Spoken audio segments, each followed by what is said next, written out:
It is at the darkest and most difficult moments that the armed forces of this country have always performed their greatest and most astonishing feats. As I speak, Sir Laurie Bristow, Her Majesty's Ambassador, has finally boarded one of the very last flights from Kabul. All remaining soldiers, diplomats and civil servants have now left.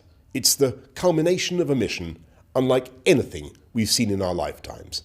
UK troops and officials have worked round the clock to a remorseless deadline in harrowing conditions. They have expended all the patience and care and thought they possess to help people in fear for their lives. They've seen at first hand barbaric terrorist attacks on the queues of people they were trying to comfort, as well as on our American friends. They didn't flinch. They kept calm. They got on with the job. It's thanks to their colossal exertions that this country has now processed, checked, vetted and airlifted more than 15,000 people to safety in less than 2 weeks. And let me remind you who they are, these people we now welcome, who we will now help to contribute in any way possible to the life and economy of the country.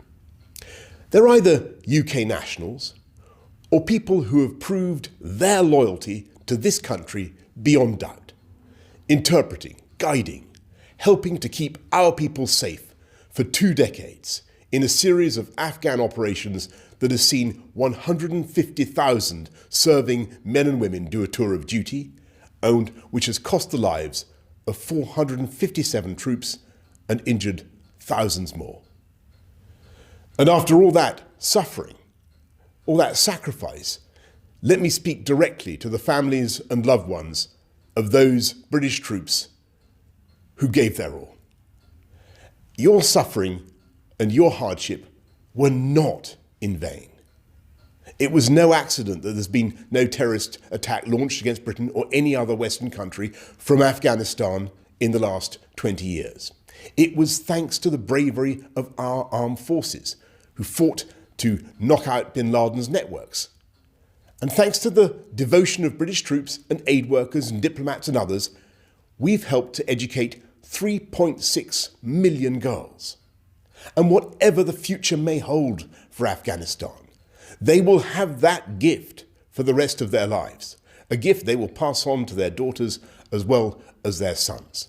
And though we would not have wished to leave in this way, we have to recognise that we came in with the United States in defence and support of the United States, and the United States military did the overwhelming bulk of the fighting.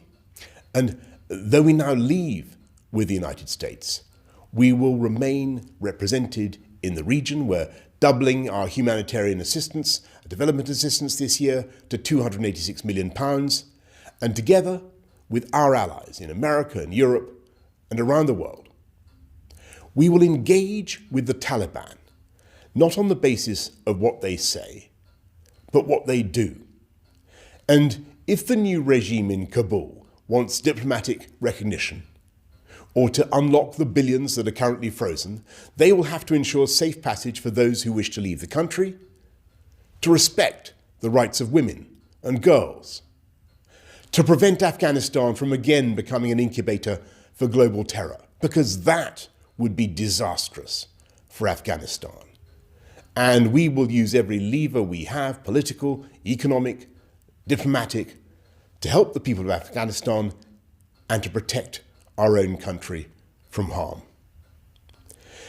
If people look for evidence of the energy and spirit and values of this country, our United Kingdom, our willingness to show global leadership to help the needy and vulnerable around the world, I would point them to the Kabul airlift of the last 14 days.